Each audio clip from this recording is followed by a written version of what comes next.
বিশ্ব সংবাদে আপনাদের স্বাগত। সংবাদের শুরুতেই শিরোনাম, পরে বিস্তারিত। শুরুতে জানিয়ে দেব ইরানের সস্তা ড্রোন যেভাবে পাল্টে দিচ্ছে যুদ্ধের ধরন। এদিকে রুশ অস্ত্র থেকে মুখ ফিরিয়ে নিচ্ছে ভারত। জানিয়ে দেব ইউরেশিয়ান নিরাপত্তা সহযোগিতা গভীর করবে চীন ও রাশিয়া।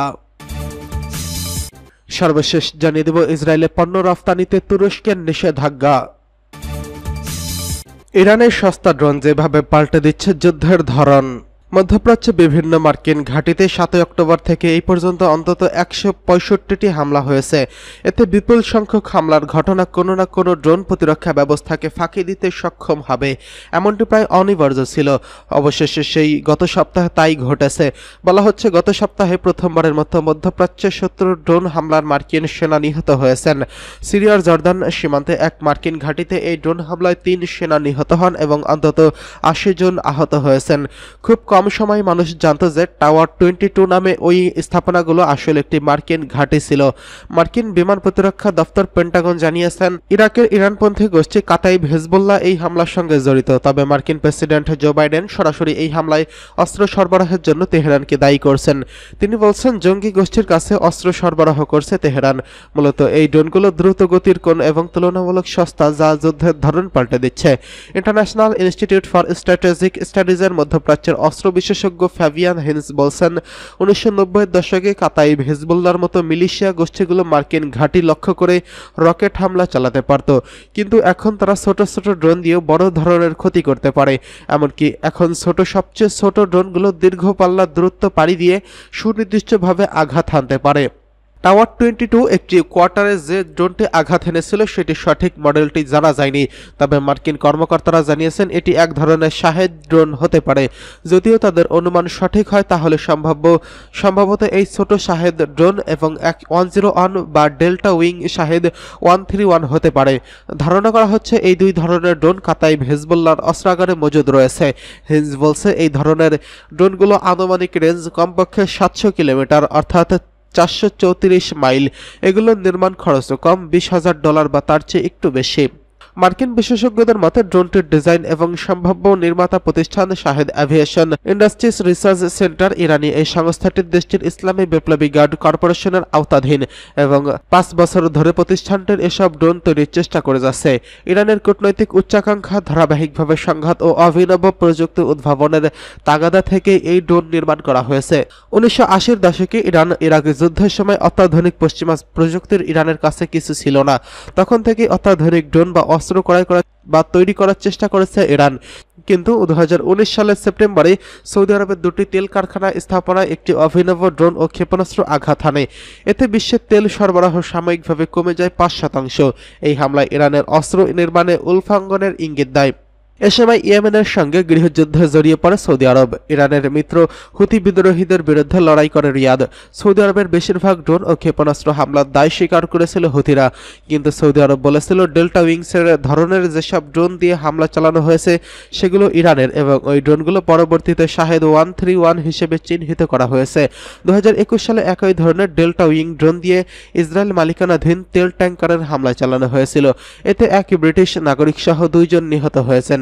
তৎকালীন ব্রিটিশ পররাষ্ট্রমন্ত্রী ডমিনিক র্যাব বলেছেন এই হামলার জন্য সম্ভবত ইরানই দায়ী। ওই বছরের ডিসেম্বর পর্যন্ত নতুন ড্রোনের অস্তিত্ব ইরান আনুষ্ঠানিকভাবে স্বীকার করেনি, যদিও শাহেদ 131 এর পাশাপাশি 136 রেঞ্জের ড্রোনও তৈরি করেছে তেহরান। কয়েক মাস পর 2022 সালের ফেব্রুয়ারিতে ইউক্রেন আক্রমণ করে রাশিয়া। কিয়েভ দখলের প্রাথমিক চেষ্টা ব্যর্থ হওয়ার পর মস্কো নতুন এই অস্ত্রের খোঁজ করে। ওই সময় রাশিয়ার কাছে অস্ত্র বিক্রি করতে ইচ্ছুক ছিল মাত্র 2টি দেশ, ইরান ও উত্তর Korea.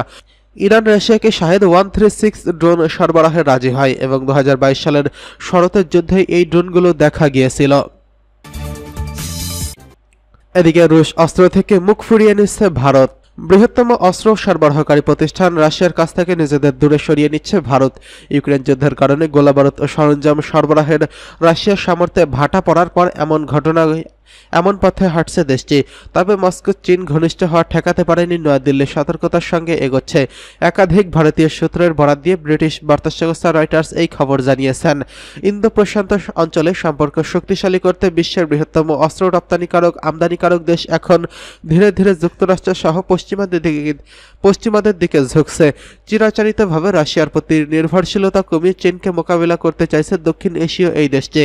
Stockholm international piece research ইনস্টিটিউটের তথ্য অনুসারে গত 2 দশকে ভারতের ক্রয়কৃত অস্ত্রের 65% সরবরাহ করেছিল রাশিয়া। এগুলোর আনুমানিক মূল্য ছিল $60 বিলিয়ন। কিন্তু ইউক্রেনের যুদ্ধের ফলে রাশিয়ার অস্ত্র বৈচিত্র্য কমে এসেছে। নয়াদিল্লি ভিত্তিক থিঙ্ক ট্যাঙ্ক অবজারভার রিসার্চ ফাউন্ডেশনের রাশিয়ার বিশেষজ্ঞ নন্দন অন্যকৃষাণ বলেছেন, রাশিয়ার সঙ্গে ভারত শিগগিরই কোনো ধরনের বড় সামরিক চুক্তি করছে না। ওয়াশিংটনের জন্য এটি হবে একটি রেড লাইন। ভারতীয় প্রস্তাবে 4টি সূত্র জানিয়েছে মস্কো একাধিক প্রস্তাবের পরও এমন অবস্থান নিয়েছে যে প্রস্তাবগুলোর মধ্যে রয়েছে অত্যাধুনিক কামভা হেলিকপ্টার এবং সুখোই ও মিগ যুদ্ধ বিমান এবং যৌথভাবে ভারতের উৎপাদন। এদিকে ইউরেশিয়ায় নিরাপত্তা সহযোগিতা গভীর করবে চীন ও রাশিয়া। যুক্তরাষ্ট্রের উদ্যোগ মোকাবিলায় করতে নিরাপত্তার গভীর সহযোগিতা করার উপায় নিয়ে আলোচনা করতে সম্মত হয়েছে চীন ও রাশিয়া। মঙ্গলবার 9 এপ্রিল বেজিংয়ে চীনা কর্মকর্তাদের সঙ্গে বৈঠকের পর এই কথা বলেছেন রাশিয়ার পররাষ্ট্রমন্ত্রী সার্গেই লাভরভ। 2 দিনের চীন সফরে রয়েছেন তিনি। ব্রিটিশ বার্তা সংস্থা রয়টার্স এই খবর জানিয়েছেন। 2022 সালের ফেব্রুয়ারিতে চীন ও রাশিয়ার সীমাহীন অংশীদারিত্বের ঘোষণা করেছিল। রুশ প্রেসিডেন্ট ভ্লাদিমির পুতিনের বেইজিং সফরের এমন ঘোষণা দেওয়া হয় এর কয়েকদিন পর ইউক্রেনের সর্বাত্মক আক্রমণ করে রুশ বাহিনী। এর ফলে দ্বিতীয় বিশ্বযুদ্ধের পর ইউরোপের সবচেয়ে প্রাণঘাতী বড় যুদ্ধের সূত্রপাত হয়, যা এখন 3 বছরে গড়িয়েছে। চীনের পররাষ্ট্রমন্ত্রী ওয়াং ইয়ের সঙ্গে আলোচনার পর লাভরভ বলেছেন, সমমনাদের নিয়ে একটি সংলাপ করতে সম্মত হয়েছেন। লাভরভ বলেছেন, দীর্ঘদিন ধরে ন্যাটোর মাধ্যমে ইউরো আটলান্টিক নিরাপত্তা কাঠামো রয়েছে ওআইসি এর, কিন্তু স্বার্থের ভারসাম্যের ভিত্তিতে অর্থপূর্ণ আলোচনা ও সম্মতিতে এই একই কাঠামো অকার্যকর করা হচ্ছে না। রুশ বার্তা সংস্থা চীনের পররাষ্ট্রমন্ত্রীকে উদ্ধৃত করে বলেছেন, এশিয়া প্রশান্ত অঞ্চলে মার্কিন নেতৃত্বাধীন ন্যাটো জোটের কর্মকাণ্ড সম্প্রসারণ করা বা সংঘাতকে উস্কানি দেওয়া উচিত হবে না। বৈঠকের পর সংবাদ সম্মেলনে ওয়াং ইং নির্দিষ্ট করে বলেন, যুক্তরাষ্ট্র ন্যাটো বা ইউক্রেনের যুদ্ধের কথা উল্লেখ করেনি, তবে রাশিয়া চীন সম্পর্কে সর্বদা 5 নীতির কথা তুলে ধরেছেন বলে চীনা পররাষ্ট্র মন্ত্রণালয়ের এক বিবৃতিতে উল্লেখ করা হয়েছে। ওয়াং ই বলেছেন, 2 দেশের উচিত অধিপত্যবাদ এবং ক্ষমতার রাজনীতি করা এবং আন্তর্জাতিক বিষয়ে কয়েকটি দেশের একচাটিয়া ক্ষমতার বিরোধিতা করা। এদিকে ইসরায়েলের পণ্য রপ্তানিতে তুরস্কের নিষেধাজ্ঞা।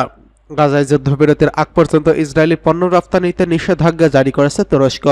মঙ্গলবার 9 এপ্রিল তুরস্কের বাণিজ্য মন্ত্রণালয়ের এক বিবৃতিতে এই ঘোষণা দেওয়া হয়েছে। ব্রিটিশ বার্তা সংস্থা রয়টার্স এই খবর জানিয়েছেন। মন্ত্রণালয়ের বিবৃতিতে বলা হয়েছে, প্রথম শ্রেণীর 54টি পণ্য রপ্তানিতে এই নিষেধাজ্ঞা জারি করা হয়েছে। গাজায় যুদ্ধবিরতির আলোচনার ঘোষণার পর পর্যন্ত এই নিষেধাজ্ঞা বহাল থাকবে। বিবৃতিতে আরও বলা হয়েছে, এই অবিলম্বে এই নিষেধাজ্ঞা কার্যকর করা হবে। এর আগে উড়োজাহাজ থেকে গাজায় ত্রাণ সামগ্রী ফেলার অনুরোধ ইসরায়েল প্রত্যাখ্যান করলে তুরস্ক পদক্ষেপ নেবে বলে ঘোষণা দিয়েছিল। এরপর এই নিষেধাজ্ঞা জারি করা হলো। তুর্কি বাণিজ্য মন্ত্রণালয় জানিয়েছে, নিষেধাজ্ঞা আরোপিতের মধ্যে লৌহ ও স্টিলের পণ্য ও নির্মাণ সামগ্রীর যন্ত্র রয়েছে। গাজায় ইসরায়েলি আগ্রাসনের শুরু থেকে নিন্দা জানিয়েছে তুরস্ক। আগ্রাসন বিরোধী জোরালো বক্তব্য দিলেও ইসরায়েলের সঙ্গে বাণিজ্যের সম্পর্ক বজায় রেখেছিল তুরস্ক, যা দেশটিতে নেতিবাচক প্রতিক্রিয়া সৃষ্টি করেছিল।